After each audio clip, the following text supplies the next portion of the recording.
so much for joining us here on this Monday at noon. I'm Brooke Hash. We're learning new details about that shooting spree in Lexington that killed 2 innocent bystanders and injured 3 others, including a Kentucky state trooper. It all started outside the Bluegrass Airport and ended at a local church. Our Clary Shaley and photojournalist Aspen Hester were in Fayette County. For a shooting like that, no, almost unheard of. Out in the countryside of Fayette County, surrounded by horses grazing in the fields. Even over them that had not sinned after the similitude. It was a normal Sunday service at Richmond Road Baptist Church. Pastor Jerry Gum live streamed earlier in the day. The majority of the individuals that attend the church there are related biologically some way or another. If not, they've been friends for many, many years. So it's a very tight-knit group of people. Their Sunday was interrupted when an armed man came to the church off Old Richmond Road and opened fire, killing 2 women and injuring 2 men, one in critical condition while the other is stable. There was a standoff and 3 Lexington police officers opened fire on the suspect, killing him. We're about 2 miles away from the church on Old Richmond Road, and that's as far as we can go. It's blocked off and has been for many hours after the incident. They're only allowing in locals and law enforcement. Sometimes things happen. We just don't have a reason why. But we're going to be here. Earlier in the day, the suspect was stopped by Kentucky State Police near Versailles Road, close to the Bluegrass Airport, after a trooper scanned his license plate. That's when the suspect shot the trooper and fled the scene. The trooper is being treated for his injuries. The suspect then went to Bellawood Drive and carjacked a vehicle. For a carjacking, that's a first for me here, and I've lived here for 30 years. The suspect then made his way to the Baptist church. Officials believe he had a connection to the people at the church. We are told the suspect had a history of mental health, drug, and anger issues. The suspect allegedly had a domestic situation with an ex-girlfriend who then filed protection orders against him. Law enforcement also said he was wanted prior to this incident. There were also community members who stopped today to assist the Kentucky State police trooper, and I want to thank them for their courage and support to help. Law enforcement also gives their condolences to the families who've lost loved ones in an incident that spanned across the city. In Fayette County, Clary Shaley, WHAS11 on your side. Now take a look at your screen now. These 2 women killed in that shooting at the church were identified as 72-year-old Beverly Gum and 32-year-old Christina Combe. Earlier today, the coroner's office identified the shooter as 47-year-old Guy House. Right now, there is no confirmed motive for that shooting, though one of Beverly Gum's daughters has said House was looking for her sister, Angel Rutherford, whom he has 3 children with. House was reportedly asked for Angel as he stormed in through the back door of that church.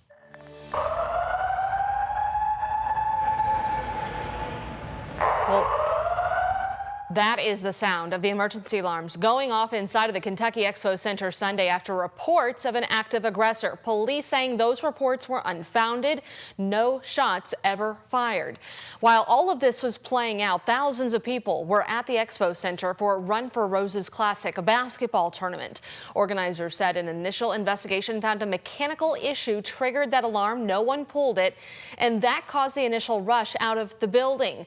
They said there was never a threat on site, but guests were eventually let back inside to get anything they'd left behind. Coaches and families alike not happy with how that situation was handled. We spoke to one tournament official who told us he has never experienced this before. So for their experience and for this to be ruined while what's ever going on inside is just, I mean, it sucks for them, but it's also like, I can just imagine how scared they are and not knowing what's going on. It's been recruiting for 5 years. This is the first time I've ever been evacuated from any event.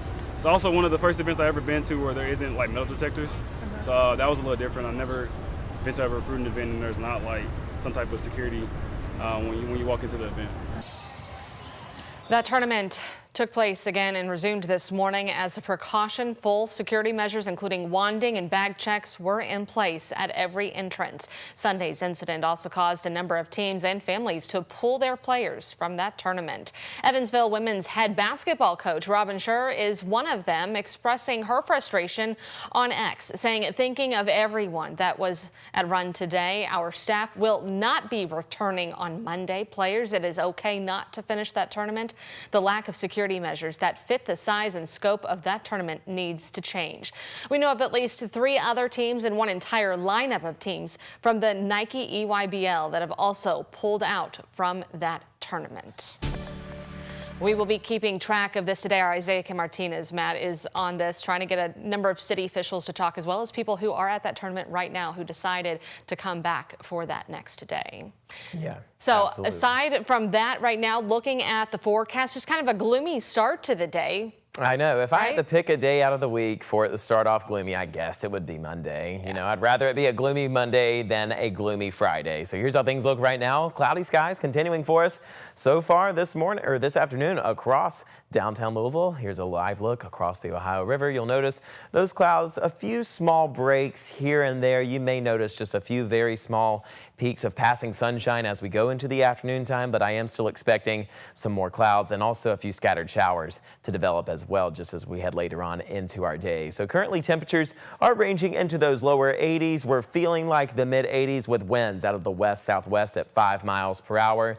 These clouds are still going to be continuing with us along with this muggy trend. We're still going to see a steady amount of this humid air flowing into Kentuckiana as we go into our next upcoming days. That's going to boost our rain chances into this afternoon as well as tomorrow afternoon, as whenever I'm expecting the return of some of these scattered showers to start popping up. So we're going to continue to keep you updated with that, along with temperatures that will gradually start increasing into the lower 90s just before we go into the weekend. We're going to have a full breakdown all about those weather details coming up here in just a few short minutes. Brooke?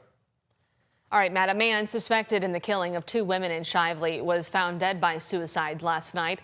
Police believed LaBradford Ward killed 26-year-old Shantia Simmons and 22-year-old Amia Cox last Monday. Around 11:20 yesterday night, officials located Ward's body on Shanks Lane in the Rubber Town neighborhood. A hair salon in Fern Creek suffered major damage after a fire this morning. It happened in the shopping plaza off Bardstown Road, just north of Beulah Church, around 8:30 today. The fire was under control within 10 minutes. I should say, fortunately, no one was injured. The cause of that fire currently under investigation. And a heads up for drivers this week, part of I-65 right off the Kennedy Bridge heading into Hospital Curve will close Friday night for repairs and stay closed through the weekend.